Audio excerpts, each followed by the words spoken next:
आप सब अच्छे होंगे और आपकी प्रिपरेशन भी अच्छी चल रही होगी। तो आइए नेक्स्ट एग्ज़ाम के लिए अपनी तैयारी करते हैं। और जो वीडियो थी मेरी पिछली परसेंटेज की, जो डिस्क्रिप्शन में जिसका लिंक है, पहले उसको देख लीजिए जिससे आपको बहुत अच्छे से समझ में आए। तो आज हम जो पढ़ने वाले हैं वो है परसेंटेज का जो यूज है। जो हमने परसेंटेज डेराइव किए थे और कुछ बेसिक परसेंटेज लिखे थे, उनको हमको क्वेश्चन में कैसे यूज करना है उसके लिए हम कुछ थोड़े से क्वेश्चन पहले ट्राई कर लेते हैं, जिनसे कि और भी जो इससे आगे सवाल होंगे उनमें हम इसको आसानी से यूज कर पाएँ। तो फर्स्ट क्वेश्चन है मेरा 108.33%। तो 108.33% पहला क्वेश्चन है मेरा। तो इसको कैसे डील करेंगे हम? सबसे पहले हम चेक करेंगे कि जो 108 है उसको बेसिक परसेंटेज में कन्वर्ट करने के लिए बेसिक फ्रैक्शन में हम क्या करते हैं, इसको डिवाइड बाई 100 करना शुरू कर देते हैं। जो कि फिर आपका मतलब क्या रह गया, उन बेसिक परसेंटेज जो हमने पढ़े थे या फिर डेराइव्ड परसेंटेज पढ़े थे हमने कि 37.5%, अगर आपको 3/8 है, 4/5 आपका 80% होता है, तो उनका मीनिंग क्या रहेगा। तो पहले आप वीडियो देखिए, फिर उसका यूज हम देखेंगे। तो इसको क्या करोगे आप, 108.33 है, इसको आप तोड़ लो 100%। तो 100% कितना होता था मेरा 1, 100% इक्वल टू 1 बताया था मैंने, प्लस 8.33। तो 8.33 मैंने आपको याद कराया था कितना होता है, 8/1/3 होता है 1/12। तो 1/12, तो ये आपका आंसर यहाँ से सीधा आ गया, कितना आ जाएगा 12। 12 इंटू 1 12 और 12 प्लस 1 13। तो ये आपका सीधा इसका फ्रैक्शन आप लिख पाओगे 13/12। अब इसका भी हम यूज करेंगे क्वेश्चंस में आगे। तो ये आपका 13/12 हो गया इसका आंसर। नेक्स्ट क्वेश्चन है आपका 191.67%। तो इसको देखेंगे ये किसके नज़दीक है ये परसेंटेज। तो मुझे ये नज़र आ रहा है ये 200 के नज़दीक है। तो 200 के नज़दीक है, तो ये हो गया 200%। और माइनस, कुछ माइनस भी करना पड़ेगा इसमें से। तो कितना करना पड़ेगा, इसको 192 मान लेंगे पहले। 191.67 है, अप्रॉक्स 192 है। तो 192 200 में से 192 लेस करेंगे तो 8 आ जाएगा। तो 8 आ जाएगा और ये कितना है 0.33 बचेगा इधर से। 1 में से इसको 0.67 लेस करेंगे तो 8.33। तो 200% माइनस 8.33%, 200% माइनस 8.33%, ये आपका हो गया। तो 200%, 100% होता है 1, तो 200% कितना हो गया 2। 2 माइनस 8 1/3, 8 1/3 आपका 1/12 ही होता है। तो ये आपका 1/12 हो गया। तो ये कितना हो जाएगा, 12 2 या 24, इसका मल्टीप्लाई इधर 12 2 या 24, 24 में से 1 लेस किया 23। तो ये आपका आंसर आ गया 23/12। ये आपका आंसर हो गया 23/12। ठीक है। नेक्स्ट क्वेश्चन है 393.33। तो इस क्वेश्चन को कैसे डील करेंगे, तो इसको ये किसके अप्रॉक्स है, 393.33 ये आपका 400% के अप्रॉक्स है। तो 400% माइनस, अब इसको 94 मान लो पहले, ये 94 के अप्रॉक्स है। तो 400 में से कितना कम है, 6 कम है। तो 394 घटाएंगे तो 6 आ जाएगा। तो 6 आपका ये आ गया 6। और ये कितना आएगा 0.33 लेस करोगे 1 में से, तो 1 में से 0.33 लेस करोगे तो ये आ जाएगा 6.67। ये हो गया आपका। तो 400% माइनस 6.67%, 400% माइनस 6.67%, ये आपका हो गया। तो आप कैसे करोगे इसको, 6.67 हो गया। तो ये आपका होता है 400% आपका हो गया 4 माइनस 6.67 कितना होता है 6 राइट 2/3 पढ़ाया था मैंने, कितना होता है 1/15, 1/15। 6 राइट 2/3 पढ़ा था हमने 1/15। तो ये 15 4 जा 60 हो गया। 60 में से 1 लेस करेंगे तो कितना आ जाएगा, 60 में से 1 लेस किया तो आ गया आपका 59 और अपॉन में 15। तो ये आपका आंसर हो गया 59/15। तो देख पा रहे हैं हम कितनी आसानी से परसेंटेज के साथ डील कर पा रहे हैं। अब ये नेक्स्ट क्वेश्चन है, इसको इधर कर देते हैं। 283.33%, 283.33% है। तो इसको कैसे तोड़ सकते हो, या तो आप लिख सकते हो इसको 200 प्लस 83.33, या फिर आप इसको 300 के नज़दीक है 300 माइनस समथिंग लिख सकते हो। दोनों तरीके से देखते हैं। तो 283.33 है, इसको लिख सकते हैं 200%। 200% मतलब होता है 2, फ्रैक्शन में 2 होता है, प्लस 83.33 मैंने आपको पढ़ाया था 83.33 कितना होता है 5/6, 5/6। क्यों, क्योंकि 1/6 होता था 16.67 और 16.67 को मल्टीप्लाई करते थे तो 16 5 या 80 हो जाता था और 0.67 इंटू 5 करते थे तो ये आपका इसी के इक्विवेलेंट आ जाता था 3.33 यानी कि 83.33। तो ये आपका हो गया 2 + 5/6, तो 6 2 आपका हो गया 12, 12 + 5 हो गया आपका 17, 12 + 5 17/6, ये आपका आंसर हो गया। नेक्स्ट है आपका ये वाला 362.5, ये तो आसान है, इसको लिख सकते हैं 300 + 62.5%। तो 300% होता है आपका 3, 300% होता है आपका 3 प्लस 62.5 डायरेक्ट पढ़ा है 5/8 होता है, कितना होता है 5/8। तो इसको सॉल्व करेंगे, 8 3 या 24, 8 3 या 24 प्लस 5 29, 24 + 5 हो गया आपका 29, 29/8 सीधा आपने लिख दिया इसको 29/8। नेक्स्ट क्वेश्चन है 237.5, इसको भी डायरेक्ट करेंगे। तो 237.5 को कैसे तोड़ेंगे, 200% प्लस 37.5%। आपको अगर प्रॉब्लम आ रही है तो पहले प्रीवियस वीडियो देखें, जिससे आपको इन परसेंटेज का पता चल जाए कि इनको हम कैसे यूज कर रहे हैं। ये मैंने सब पढ़ाया है, 5/6 और ये आपका 6.67, ये आपका 8.33। तो पहले प्रीवियस वीडियो को देख लें, जिससे आपको आसानी रहे क्वेश्चन को सॉल्व करने में। नेक्स्ट क्वेश्चन है 237.5%, तो ये भी आसान है। 200%, 200% हो गया आपका 2, इसको 200 + 37.5 और 37.5% मैंने डायरेक्ट बताया कितना होता है 3/8, डायरेक्ट बताया आपको 3/8। तो ये आपका आंसर हो गया 8 2 या 16, 8 2 या 16 + 3 19, 19/8, ये आपका आंसर हो जाएगा 19/8। नेक्स्ट क्वेश्चन है आपका 566.67, तो इसको कैसे तोड़ेंगे, 500 + 66.67। आप 600 माइनस लिख सकते हो 33.33, आंसर विल बी सेम। तो 500 से ही कर लेता हूँ, 500 + 66.67, तो 500 होता है 5%, तो 5 हो जाएगा, 500% = 5 प्लस 66.67 होता है 2/3, 2/3 क्योंकि 33.33 होता था आपका 1/3, तो 2/3 हो गया 66.67। तो 3 5 या 15 + 2 17, 15 + 2 आपका हो गया 17, 17/3 आपका आंसर हो गया। ठीक है। नेक्स्ट क्वेश्चन है 302.5, ये थोड़ा सा कॉम्प्लिकेटेड है, लेकिन आप मैंने पढ़ाया है आपको, आपने याद रखा होगा तो आप पढ़ सकते हो। तो 300% हो गया 3 प्लस 2.5%, हमने डायरेक्ट पढ़ा था 25% होता है आपका 1/4 और 2.5% होता है आपका 1/40। तो यहाँ पे लिख देंगे 1/40 सीधा 1/40, 2.5% पढ़ाया, बोला भी था, बहुत इंपॉर्टेंट है। तो 43 हो गया 120, 120 में 1 ऐड किया 121, तो 121/40 सीधा आंसर हो गया आपका। नेक्स्ट क्वेश्चन है 328.56, तो 328.56 300% प्लस 28.56%, इसको लिख सकते हैं। तो 300% हो गया 3, 28.56 होता है 2/7, क्योंकि 1/7 होता था 14.28%, तो 2/7 हो गया 28.56%। तो ये आपको हो गया 3 + 2/7, तो 7 3 या 21 + 2, तो 7 3 या 21, इसका इससे मल्टीप्लाई किया 21 + 2 23, तो ये हो गया आपका 23/7, 23/7, ये आपका आंसर हो जाएगा इसका। ये क्वेश्चन है, इसको अगर सेकंड मेथड से करेंगे, सॉरी इस वाले क्वेश्चन को, तो 283.33% था आपका, इसको आप सेकंड मेथड से भी गो थ्रू कर सकते हो। तो इसके लिए बहुत ही सिंपल वे है कि आप क्या करो, इसको 300% के नजदीक मान लो। तो 300% होता है 3 और माइनस, तो 84 के अप्रॉक्स है, 83.33 84, तो 84 के अप्रॉक्स है। तो 84 384 लेस करेंगे, 84 लेस करेंगे 100 में से कितना हो जाएगा 16 हो जाएगा 16, और 1 में से 0.33 लेस करेंगे तो कितना आ जाएगा 0.67। तो ऐसे भी जा सकते हो आप। तो 300% माइनस 16.67%, तो 300% तो आपका हो गया 3, और ये आपका हो गया 1/6, 16.67 मैंने पढ़ाया 1/6 हो गया। तो 3 - 1/6, 3 - 1/6, ये आपकी परसेंटेज बन गई इसकी, इस वाले की 300% माइनस 16.67%, यानी कि 1/6। 3 - 1/6 कितना हो गया 3 6 या 18, 18 - 1 17, 17/6।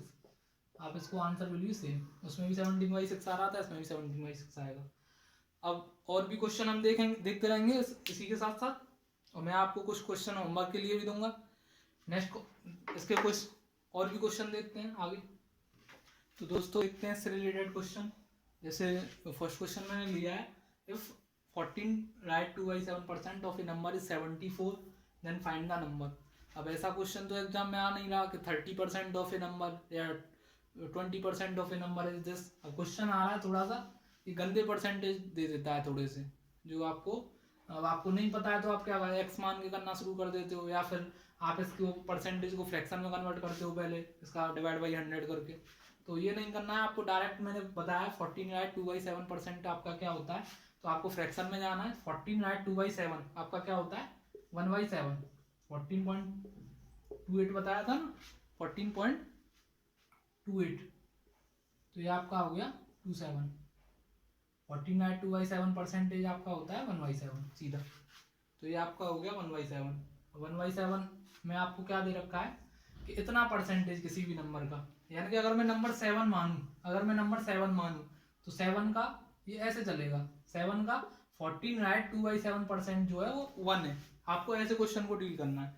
7 का 47 जो ओरिजिनल नंबर है, ये मैंने ओरिजिनल नंबर मान लिया, यहाँ पे ये मैंने नंबर मान लिया ओरिजिनल नंबर, और इसका जो है 7 अगर ओरिजिनल नंबर है आपका, इसको डायरेक्ट एक्स मान के नहीं करना है, ऐसे ही करना है। 7 का 14/2/7% जो है वो आपका 1 होता है। आप निकालोगी 7 × 1/7 करोगे तो आपका 1 ही आएगा। अब क्वेश्चन में क्या दे रखा है कि 14/2/7% ऑफ ए नंबर है 74, यानी कि आपको 1 की वैल्यू दे रखी है एक्चुअल में क्वेश्चन में, तो 1 जो आपका डिनोट कर रहा है वो यहाँ पे 74 को कर रहा है। पूछ रहा है ओरिजिनल नंबर क्या होगा, तो नंबर क्या होगा जब एक की वैल्यू 74 है, यानी कि एक को 74 बनाने के लिए, 74 बनाने के लिए किससे मल्टीप्लाई करना पड़ेगा 74 से। तो ओरिजिनल नंबर पाने के लिए 7 को किससे मल्टीप्लाई करना पड़ेगा 74 से, तो 7 × 74 ये आपका आंसर हो गया। 7 × 74 ये आपका आंसर हो जाएगा। अब यहाँ तक तो बच्चे पहुंच जाते हैं कुछ बच्चे, लेकिन यहाँ पे मल्टीप्लाई करना शुरू कर देते हैं। तो मल्टीप्लाई ऐसे नहीं करना है, डायरेक्ट करना है। ये नहीं है 7 4 जा, आप सीधा देखिए इसको 70 + 4 एज्यूम कीजिए, तो 77 जा हो गया आपका 490 + 28, 47 जा 28, तो 490 + 28 हो गया आपका 518। तो आपका आंसर कितना हो गया 518, 518 सीधा आप आंसर कर सकते हो orally without any writing. Next question है आपका ऐसे ही, इफ 16/2/3% ऑफ ए नंबर, अगर किसी भी नंबर का 16 सही 2/3% अगर इज सब्ट्रैक्टेड फ्रॉम इटसेल्फ, उसी नंबर में से घटाया जाए। अगर 16 सही 2/3% किसी भी नंबर का उसी नंबर में से घटाया जाए, तो जो रिजल्टेंट नंबर है वो आपका 225 बन जाता है। जो रिजल्टेंट नंबर है वो आपका 225 बन जाता है, बिकम्स 225। तो ओरिजिनल नंबर जो आपकी वास्तविक संख्या है वो क्या होगी, तो ऐसे ही करेंगे। सबसे पहले क्या लिखेंगे हम 16/2/3%। 16/2/3% आपका क्या होता है, मैंने आपको पढ़ाया 1/6, 1/6। अब क्वेश्चन कैसे चल रहा है देखो, हम मानेंगे ओरिजिनल नंबर मानेंगे हम 6 को। 6 का जो 16/2/3% है वो आपका 1 है। 6 का ओरिजिनल नंबर हमारा हो गया ये ओरिजिनल नंबर, इसको मैंने लिख दिया ओरिजिनल नंबर। वास्तविक संख्या मैंने 6 मान ली। 6 का 16 सही 2/3% जो आपका 1 है। ये क्वेश्चन ऐसे चलेगा क्योंकि 6 × 1/6 करोगे तो आंसर 1 ही आएगा। अब क्वेश्चन को देखो, क्वेश्चन क्या कह रहा है, 16/2/3% of a number is subtracted from itself, यानी कि 6 में से 16/2/3% इस नंबर का, यानी कि 6 में से कितना लेस किया गया। क्वेश्चन ऐसे चल रहा है सिंपली, 6 में से 1 लेस किया गया। कह रहा है कि 16/2/3% of a number is subtracted from itself, यानी कि 6 में से 16/2/3% लेस किया गया। तो 6 में से यानी कि 1 लेस किया गया, तो कितना बचेगा 5, और 5 की वैल्यू हमें कुछ कितनी दे रखी है, देन रिजल्टेंट नंबर बिकम्स 225, यानी कि 5 की वैल्यू हमें 225 दे रखी है। तो 5 क्या इंडिकेट कर रहा है 225 को, 5 क्या इंडिकेट कर रहा है 225 को। तो वैल्यू किसकी पूछ रहा है 6 की, तो वैल्यू 6 की पूछ रहा है। तो या तो आप इसमें डीएस लगाइए या फिर डायरेक्ट सॉल्व करना है, तो 5 को ऐसे ही काटिए यहीं से। 5 4 जा 20 हो गया, 2 बचा 25 हो गया, तो 5 5 जा 25, 5 4 जा 20 हो गया, 2 बचा 25, 5 4 जा 25। 45 को 6 से मल्टीप्लाई करना पड़ेगा। जब एक की वैल्यू अब 45 आ गई, अब एक की वैल्यू निकालना, लिखने की जरूरत नहीं है, डायरेक्ट देखो इसे। 1 की वैल्यू आ गई है, जब इसको 5 से डिवाइड कर दिया तो 45 हो गया। तो एक की वैल्यू 45, 45 तो 6 की वैल्यू, तो 46 जा आपका हो गया 240, और 5 6 जा 30, 240 + 30 270। तो ये आपका आंसर हो गया। तो कितना आंसर आ गया इसका 270, सीधा आंसर मैंने मार दिया। तो ये आपका आंसर हो गया 270। और भी क्वेश्चन देखते हैं इसी से रिलेटेड। तो दोस्तों देखते हैं कुछ और क्वेश्चंस। जैसे यहाँ पे मैंने फर्स्ट क्वेश्चन लिखा है, if 210 is added to a number then number becomes 137.5 of 5% of itself. तो ओरिजिनल नंबर क्या होगा? हिंदी में पढ़ देता हूँ क्वेश्चन। यदि किसी संख्या में 210 जोड़ा जाए तो जो नंबर है, जो आपकी जो संख्या है वो एक खुद की 100 स्वयं की 137.5% यानी कि 137.5% बन जाती है। तो वास्तविक संख्या क्या होगी? तो ऐसे छोटे छोटे क्वेश्चन आपको एग्जाम में टहलते हुए मिल जाएंगे। तो आपको क्या करना है, उनको कैसे डील करना है? तो सबसे पहले आपको इस परसेंटेज पे काम कर लेना है। बस कोई भी ऐसा क्वेश्चन आए ओनली परसेंटेज को देखो पहले। तो 137.5% ये आपको देखा हुआ लगना चाहिए। तो सबसे पहले क्या करूंगा मैं, इसकी डायरेक्ट फ्रैक्शन वैल्यू लिखेंगे। डायरेक्ट फ्रैक्शन वैल्यू कैसे लिखेंगे? इसको क्या लिख सकते हैं, 100% प्लस 37.5%। तो 100% होता है 1 और 37.5% होता है 3/8। तो 1 प्लस 3/8 कितना हो गया? 8 प्लस 3 11, 11/8। तो मैंने सीधा यहाँ पे मैंने ये लिखा 11/8। ऐसा नहीं है आप लिखे जा रहे हो, इसको ओरली भी कर सकते हो। और क्वेश्चन क्या कह रहा है, 210 जोड़ा जाता है किसमें? नंबर में। तो नंबर मैंने क्या बताया आपका, ये जो नंबर होता है 137.5% की वैल्यू आई है, तो ये ओरिजिनल नंबर मानते हैं। इसका 137.5% आपका 11 है। तो 8 में क्या जोड़ा जाता है? 8 में आपका इसका नंबर का 137.5% जोड़ा जाता है। तो जो नंबर है वो आपका 137.5% हो जाता है अपने आपका। तो 8 का 137.5% यानी कि 11 बन जाता है। जो यहाँ पे लैंग्वेज का थोड़ा सा ट्विस्ट है, यहाँ पे जो नंबर है वो आपका 11 बन जा रहा है जब उसमें 210 जोड़ रहे हैं। तो जोड़ एक्चुअल में कितना रहे हम? 3। जोड़ कितना रहे हैं भाई? 3 जोड़ रहे हैं ना। 8 में ऐसा क्या जोड़ेंगे 11 बन जाए, तो 3 जोड़ रहे हैं। तो 3 की वैल्यू दे रखी है यहाँ पे हमें। 3 की वैल्यू कितनी दे रखी है? 210। दोबारा समझिए, if 210 is added to a number, अगर किसी संख्या में 210 जोड़ा जाए तो 8 में क्या जोड़ा जाए कि जो नंबर है वो खुद का 137.5% हो जाए। तो 8 का 137.5% यानी कि 11 हो जाए। तो कितना जोड़ना पड़ेगा? 11 में से 8 माइनस कर लिया, 3 जोड़ना पड़ेगा। तो 3 की वैल्यू 210 है और हमसे ओरिजिनल नंबर पूछ रहा है तो 8 की वैल्यू पूछ रहा है।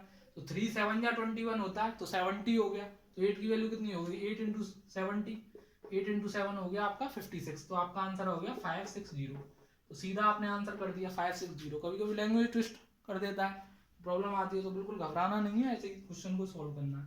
नेक्स्ट क्वेश्चन है आपका, इफ 6 राइट 2/3%। 6 राइट 2/3% पहले लिख लो सीधा। 6 राइट 2/3% आपका होता था 1/15। याद कराया था मैंने, 1/15 of a number is subtracted from itself. तो 15 में से आपका कितना घटाना है? 1 घटाना है। तो 15 में से 1 घटाया तो कितना हो गया? 14। भाई 15 में से 1 लेस करेंगे तो 14 आएगा। कह रहा है अगर किसी भी नंबर में से 6 सही 2/3% उसी नंबर में से घटाया जाए तो 6 सही 2/3%, 15 का 6 सही 2/3% 1 हो गया। तो इसको इसमें से घटाया तो कितना आ गया? 14। अब 14 देन रिजल्टेंट नंबर बिकम्स 5670। तो यहाँ पे इसकी वैल्यू जो दे रखी है वो आपकी दे रखी है 5670। रिजल्टेंट नंबर यही बनेगा ना, जब 15 का 6 राइट 2/3% जो कि 1 होता है उसको घटाएंगे इसमें से। तो 15 का 6 राइट 2/3% हो गया आपका 1। तो 15 में से 1 घटाएंगे तो कितना आ जाएगा? 14। 14 की वैल्यू ये है। तो आपको आंसर पूछ रहा है ओरिजिनल नंबर, तो वास्तविक संख्या। क्वेश्चन ये भी पूछ सकता है वास्तविक संख्या का 40% बताइए, वास्तविक संख्या का 2.5% बताइए, अगर क्वेश्चन को इसे ट्विस्ट करना होगा तो 14 की वैल्यू सीधा दिख रहा है मुझे, मल्टीपल है इसी का। तो 14 5 जा 14 7 जा 14 4 जा आपका हो गया 56। जीरो लगा देंगे क्योंकि डिवाइड जब पूरा जाता है तो जीरो लगाते हैं। और 14 5 जा 70 हो गया। तो ये आपका 405 से मल्टीप्लाई करना पड़ेगा। तो 15 को यहाँ पे 405 से मल्टीप्लाई कर देंगे तो सीधा 15 5 जा 75 हो गया, 15 4 जा 60 हो गया। तो ये आपका 6075 आपका आंसर हो गया। और कुछ क्वेश्चन देखते हैं हम आगे।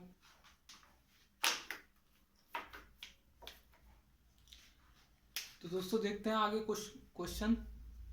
तो पहला क्वेश्चन है, the cost of T increases by 7.5%। तो जो वर्तमान में जो चाय की कीमत है उसमें 7.5% की वृद्धि हो जाती है।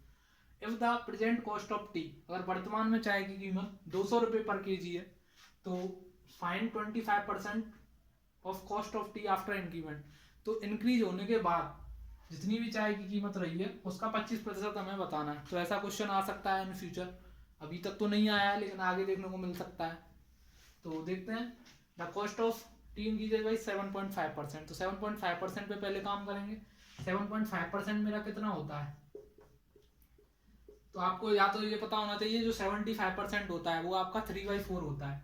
तो 75% अगर 3/4 है तो 7.5 इधर पॉइंट लगाया तो क्या करोगे, 0 बढ़ा दोगे, इधर 3/40 हो गया। या फिर आपको डायरेक्ट पता होना चाहिए जो 2.5% होता था वो 1/40 होता था। तो उसका 3 गुना है, 2.5 का 3 गुना 25 या 75 होता है।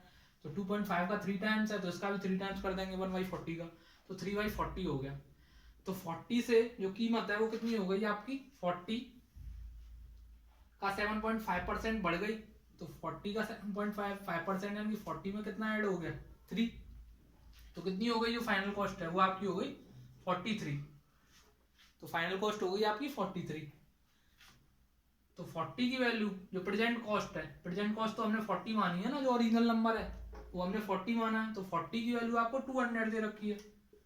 40 की वैल्यू आपको 200 दे रखी है। 40 की वैल्यू अगर 200 है तो जो फाइनल कॉस्ट होगी वो होगी कितनी एक्चुअल में। तो इसमें 40 को 200 बनाने के लिए किससे मल्टीप्लाई करना पड़ेगा, 5 से। 45 या 200 होता है तो 43 को भी 5 से मल्टीप्लाई कर लेंगे। तो 45 या 200 और 3 5 या 15, तो 215। लेकिन क्वेश्चन में अब आंसर में डेफिनेटली श्योर है कि 215 दिया होगा और हम उसको टिक करके तुरंत आगे बढ़ेंगे और खुश होकर हम आगे बढ़ेंगे कि हमारा क्वेश्चन सीधा 2 नंबर पक्के हो गए। लेकिन -2.5 हो जाएगा आपका, 0.5 का आपका लॉस और हो जाएगा। तो ऐसी गलती ना करें, आगे भी क्वेश्चन को देखना है। Find 25% of cost of T after increment. Increment के बाद 43 हुआ, 43 मतलब 215 हुआ, तो 25% निकालना है इसका। तो 25% सीधा आप क्या करो, 1/4 लिख दो इसको। तो इसका 1/4 निकालना है, 4 से मल्टीप्लाई डिवाइड कर दो इसको। 4 से डिवाइड करेंगे, 4 5 या 20 हो गया, 1 बचा, 15 हो गया। तो 4 3 या 12, 3 बचा, 30 हो गया। 4 7 या 28, 2 बचा, 20 हो गया। 4 5 या 20। तो ऐसा क्वेश्चन आपको इन फ्यूचर जरूर देखने को मिलेगा। 53.75 रुपीज पर केजी, ये आपका आंसर हो जाएगा। नेक्स्ट क्वेश्चन है से after adding 83 right 1/3% of a number two itself, the resultant number becomes 1331। तो ये फिगर आपने देखी होगी कहीं ना कहीं, देखी हुई लग रही है मुझे। तो ये 11 का क्यूब है। तो आपने अगर थोड़ा सा भी आपको आइडिया है तो आप तुरंत देख के पहचान सकते हो क्वेश्चन को, कि क्वेश्चन इसी के इर्द गिर्द घूम रहा है कहीं ना कहीं। फाइंड 22.22, ये तो बहुत कॉम्प्लिकेटेड हो गया। 22.22 निकलवा रहा है ऑफ द ओरिजिनल नंबर। तो घबराना नहीं है, बड़े आराम से डील करना है। 83 राइट 1/3%, सीधा आपको पता होना चाहिए कितना होता है। 83 राइट 1/3%, ये हमने पढ़ा था कितना होता है, ये होता है आपका 5/6। क्यों होता है, क्योंकि 1/6 जो होता था वो हमारा होता था 16.67, और उसी का तो 5 गुना है, तो ये आपका हो गया 5/6। और क्वेश्चन क्या कह रहा है, after adding 83 right 1/3% of a number two itself, यानी कि इसमें 6 का 83 राइट 1/3% इसी नंबर में जोड़ दिया जाता है, यानी कि 6 में 5 ऐड किया जाता है। तो रिजल्टेंट नंबर हमारा कितना बन जाएगा, 11। 5 + 6 आपका 11 हो गया। और 11 की वैल्यू रिजल्टेंट नंबर जो है वो आपका दे रखा है कितना, 1331। तो ये दे रखा है। तो 11 में किससे मल्टीप्लाई करें, 11 के स्क्वायर से मल्टीप्लाई करना पड़ेगा। सीधा आप डिवाइड करके भी देख सकते हो, या फिर आप डायरेक्ट चेक कर सकते हो कि इसमें किसकी कमी है, स्क्वायर की। 11 का स्क्वायर कितना होता है, 121। मल्टीप्लाई करने में तो बैठ जाना, मल्टीप्लाई या डिवाइड करने, तो ये आपका इसका 121 गुना है। तो ओरिजिनल नंबर हमें कितना मिल गया भाई, 11 की वैल्यू आपकी 1331 है। तो 1 यूनिट की वैल्यू आपकी हो गई 121, 1 यूनिट की वैल्यू 121 है, की वैल्यू हो गई 121। तो 6 यूनिट की कितनी हो गई, 6 × 121, 6 × 121 हो गया। लेकिन क्वेश्चन में हमसे ये नहीं पूछा है 6 × 121। कुछ बच्चे क्या करेंगे, 6 का मल्टीप्लाई कर लेंगे 121 में, आंसर टिक कर देंगे, और आंसर डेफिनेटली आपको मिलेगा ऑप्शन में। तो आपको लेकिन क्वेश्चन में क्या पूछा, 27.27% पूछा है। तो 27.27% निकालना है तो क्या करोगे, सबसे पहले इसकी फ्रैक्शन वैल्यू लिखो। तो 27.27 हमने पढ़ा था 9.09 से इसका कुछ रिलेशन बनना है। तो 9.09 हमने पढ़ा था 1/11। तो 27.27 इसका 3 गुना है, तो 3/11 की वैल्यू पूछ रहा है। तो इसकी वैल्यू पूछ रहा है एक्चुअली 3/11। अब तो आप सॉल्व कर ही लोगे। 11 का कितना हो गया, 11 टाइम्स 11 6 या 66, और 66 × 3 कितना हो जाएगा, 66 × 3 करोगे तो 63 या 180, 180 + 18, ये आपका आंसर हो गया 198। तो बिल्कुल जल्दबाजी नहीं करनी है पेपर में, ऐसे क्वेश्चन आपको डेफिनेट सी बात है देखने को मिलेंगे आपको एग्जाम में, श्योर है। तो ऐसे क्वेश्चन और भी करेंगे हम आगे के सेशन में। तो आज के लिए बस इतना ही फिनिश करता हूँ, और आप अपनी तैयारी को अच्छे से करते रहिए। इसका आपका जो CHSL का एग्ज़ाम है, CGL का एग्ज़ाम है, और जो भी रेलवे के एग्ज़ाम तो चल ही रहे हैं, तो उनके लिए आप अच्छे से परफॉर्म कर पाएँ। तो थैंक यू आज के लिए। चैनल को सब्सक्राइब करें अगर आपको ऐसी और वीडियो देखनी है। धन्यवाद।